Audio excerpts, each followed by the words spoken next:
రైతులకు పంట రుణాలు, వ్యవసాయ పరికరాలు, పశువుల కొరకు యాంత్రీకరణ కొరకు ఇచ్చే స్వల్పకాలిక, మధ్యకాలిక, దీర్ఘకాలిక రుణాల వల్ల ఆర్థిక సాయం అందిస్తూ భారతీయ బ్యాంక్ గ్రామీణ ఆర్థిక వ్యవస్థలో అభివృద్ధిలో వ్యవసాయ ఉత్పాదకతలో కూడా ముఖ్య పాత్ర పోషిస్తూ ఉన్న రుణాల లభ్యత పెంచి వడ్డీ దోపిడీని చాలా వరకు తగ్గించారు. బ్యాంకింగ్ రంగం పాత్ర తీసుకున్నట్లయితే సంస్థాగత పరపతి, బ్యాంకుల జాతీయకరణ, లీడ్ బ్యాంక్ పథకం 1969, సర్వీస్ ఏరియా అప్రోచ్ పథకం 1989, సహకార బ్యాంకులు, కిసాన్ క్రెడిట్ కార్డు కేవీపీ ప్రాధాన్యత రంగాలు తీసుకున్నట్లయితే వ్యవసాయ ప్రాధాన్యత NABARD, national bank for agriculture and rural development, ప్రాంతీయ గ్రామీణ బ్యాంకులు, వ్యవసాయ బ్యాంకుల నుంచి అందించే ప్రభుత్వ పథకాలు మనం తీసుకున్నట్లయితే వ్యవసాయ పరపతి లేదా పరపతి అంటే రైతులు, గ్రామీణ వ్యవస్థాపకులు విభిన్న అవసరాలు తెచ్చిన అందించే ఆర్థిక సేవలను అందిస్తుంది. ఇందులో విత్తనాలు, ఎరువుల కొనుగోలు, స్వల్పకాలిక రుణాలు, పశు కొనుగోలు, వ్యవసాయ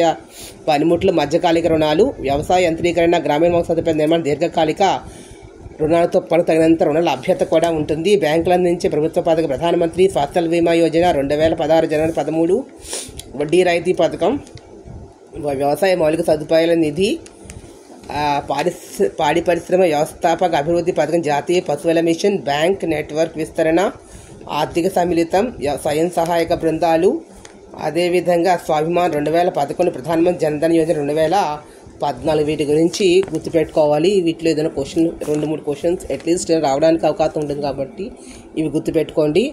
రెండోది నెక్స్ట్ వచ్చి భారతదేశంలో మొదటి ప్రైవేట్ అంతరిక్ష ఆధారిత ఇంటర్నేషనల్ సేవలను ప్రారంభించేవేళ హైదరాబాద్ ఏ కంపెనీకి అనుమతి లభించింది అంటే ఐఎన్ స్పేస్ ఆమోదించిన ఈ ప్రాజెక్ట్ 2028 ప్రారంభం కానుంది. అనంత్ టెక్నాలజీస్ అనే దాని సంస్థకి అయితే పర్మిషన్ అనేది. ప్రాంతీయ సముద్ర భద్రతా కార్యాచరణను ప్రోత్సహించడానికి ఇటీవల 4 దేశాలతో కూడిన క్వాడ్ QUAD కూటమి తొలిసారిగా క్వాడ్ LT సీషిప్ అబ్జర్వర్ మిషన్ను ప్రారంభించింది. క్వాడ్ కూటమి కోస్ట్ గార్డ్స్ మధ్య పరస్పర చర్య సమన్వయాన్ని పెంపొందించడమే లక్ష్యంగా దీని India, Japan, America, Australia 2024 UNIGME inter agency group for child mortality estimation తాజా నివేదిక ప్రాయిదేళ్లలో పిల్లల మరణాల రేట్లో భారతదేశం ఎంత తగ్గుదల నమోదు చేసింది.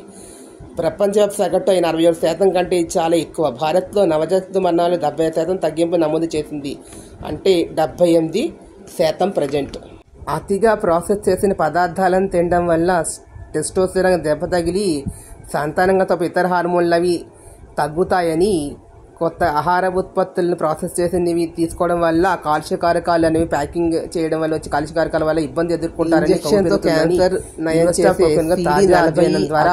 యాంటీబయాటిక్ అని ఒక మందు పేరు 2141V11 శోధన చేస్తే రక్త రొమ్ము క్యాన్సర్లు పొద్దుగా నయమయ్యని పరిశోధనలో ప్రయోగపరి తేలిందని పరిశోధకులు చెబుతూ ఉన్నారు. నాలా చట్టం రద్దు చేస్తూ విజిట్ నోటిఫికేషన్ అంటే ఇక్కడ ప్రస్తుతం ఉన్న భూముల వృద్ధి, భూ వినియోగ మార్పిడి సంబంధ నియంత్రణ, పర్యవేక్షణ ఎక్కువగా స్థానిక పట్టణ సంస్థల నియంత్రణలో ఉన్నాయని, అభివృద్ధి ఛార్జీలను ఆ సంస్థలే వసూలు చేసిన ప్రభుత్వం చేసిన నోటిఫికేషన్లో పిల్లల నాలా చట్టం ప్రకారం అనుమతులు పొందడం చాలా సంక్లిష్టంగా మారడం వల్ల ప్రభుత్వము స్పీడ్ ఆఫ్ డూయింగ్ బిజినెస్ విధానానికి ప్రతిబంధకమని ఇందులో పేర్కొన్నారు.